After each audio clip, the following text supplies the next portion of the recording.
हाँ जी तो welcome back. लो जी मित्रों, जो तुसीं पिछला व्लॉग वेखा तो तुहानूं पता होना सी कित्थे आए हैं। किला बाक्सर आज़ाद एंड जम्मू कश्मीर ते तहसील जिरावरे समाही है। इस ताज जी इत्थे जहांगीर बादशाह जिहड़ा ही ना मुगलिया सल्तनत दा और एक किनवा बादशाह सी, उन्हें एक बनाया सी किला। मैं ना हाइये भी बंदा थोड़ा जिहा ऑबजर्व करे ना कि उदों की टेक्नोलॉजी सी, टेक्नोलॉजी तो है ही नहीं सी। तो उस चीज़ नूं मद्देनज़र रखदे होए बंदा हैरान परेशान हो जांदा है कि एडे वड्डे पत्थर, एडियां वड्डियां स्ट्रक्चर खड़ा करना कोई खाला जी दा वाड़ा नहीं सी है। क्यों आप साहब?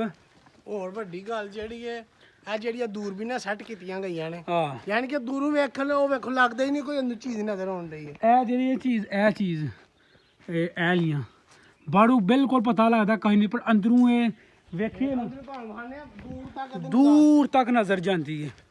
ਤੁਹਾਨੂੰ ਇਹ ਇੱਥੇ ਵਹਾਨੇ ਆ, ਸ਼ਾਇਦ ਇੱਥੇ ਕਿਤਨੇ ਹੋਵੇ। ਇਹ ਚੀਜ਼ ਚੈੱਕ ਕਰੋ, ਇਹ ਕਿੱਡਾ ਕੁ ਲੱਗਦਾ ਹੈ। ਇੱਥੋਂ ਦੂਰ ਤੱਕ ਜਿਹੜੀ ਉਹ ਨਜ਼ਰ ਜਾਂਦੀ, ਉਹ ਦੂਰ ਤੱਕ ਵੇਖੋ। ਇੱਥੋਂ ਇਹ ਯਾਨੀ ਕਿ ਬਰਛੀ ਦਾ ਵਾਰ ਜਿਹੜਾ ਅੰਦਰੋਂ ਹੋ ਸਕਦਾ ਬਾਹਰੋਂ ਨਹੀਂ ਹੋ ਬਾਹਰੋਂ ਨਹੀਂ ਹੋ ਸਕਦਾ। ਇਹ ਚੀਜ਼ ਹੈ ਸਾਰੀ। ਤੇ ਬੜਾ ਹੀ ਮੈਂ ਨਾ ਸਟਰਕਚਰ ਨੂੰ ਜ਼ੇਨ 'ਚ ਰੱਖਦਿਆਂ ਹੋਇਆਂ ਇਹ ਸਾਰਾ ਕੁਝ ਬਣਾਇਆ ਗਿਆ ਵੇ। ਉਦੋਂ ਦੇ ਭਾਵੇਂ ਟੈਕਨੋਲੋਜੀ ਨਹੀਂ ਹੈ ਪਰ ਲੋਕਾਂ ਦੇ ਜ਼ੇਨ ਬੇਤਹਾਸ਼ਾ ਸਨ। ਹੁਣ ਤੁਹਾਨੂੰ ਅੰਦਰ ਕਮਰੇ ਸ਼ਮਰੇ ਜਿਹੜੇ ਨੇ ਨਾ ਉਹ ਵੀ ਵਹਾਨੇ ਆ ਕਿ ਉਸ ਦੌਰ ਦੇ ਵਿੱਚ ਇਹ ਵੇਖੋ, ਇਹ ਕਮਰਾ ਵੇ, ਠੀਕ ਹੈ। ਭਾਵੇਂ ਕੈਦੀਆਂ ਸ਼ੈਦੀਆਂ ਲੈ ਜੋ ਵੀ ਹੈ, ਇਹ ਕਮਰਾ ਵਿੱਚ ਚੈੱਕ ਕਰੋ।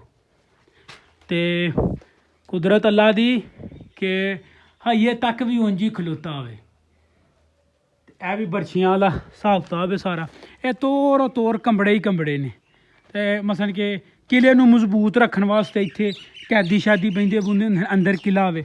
ਮੇਨ ਕਿਲੇ ਦੇ ਅੰਦਰ ਸ਼ਾਇਦ ਉਹ ਨਹੀਂ ਜਾਣ ਦਿੰਦੇ ਹੈ, ਬਾਕੀ ਉੱਥੇ ਕਤਰਲਾ ਮਿੰਤ ਮਾਰਨੇ ਆ ਜੇ ਤੇ ਜਾਣ ਦਿੰਦੇ ਨੇ ਤੇ ਬੰਦਾ ਜਾ ਕੇ ਤੇ ਫਿਰ ਟੁਰ ਕੇ ਹੁੰਦਾ।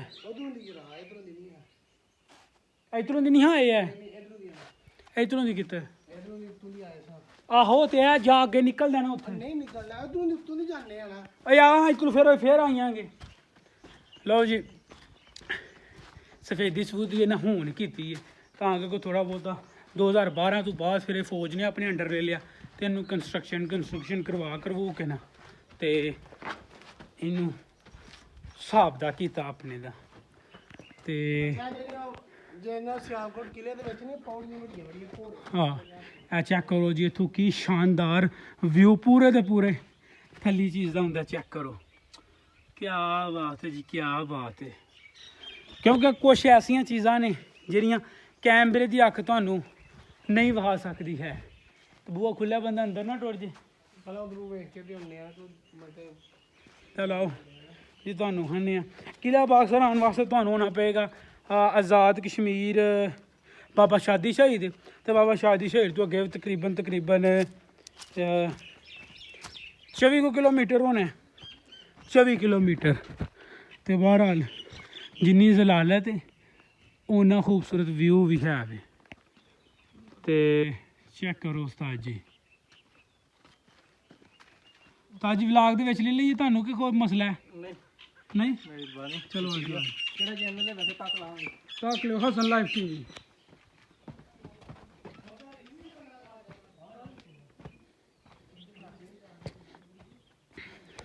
ਕੋਈ ਜੀ ਲੱਭੇ ਹਨ ਭਾਜੀ ਹੁੰਦੇ ਹਨ, ਤੁਹਾਨੂੰ ਵਲੌਗ ਦੇ ਵਿੱਚ ਨਾ ਲਿਓ। ਚੈੱਕ ਕਰੋ, ਜੇ ਕੋਈ ਬੰਦਾ ਥੋੜ੍ਹੀ ਬਹੁਤੀ ਹਿਸਟਰੀ ਨਾਲ ਲਗਾਓ ਰੱਖਦਾ ਨਾ ਤੇ ਉਹ ਬੰਦੇ ਨੂੰ ਇਹ ਤਾਂ ਜ਼ਰੂਰ ਆਉਣਾ ਚਾਹੀਦਾ ਭਾਜੀ। ਚੈੱਕ ਕਰੋ ਕਿੱਥੋਂ ਤੱਕ।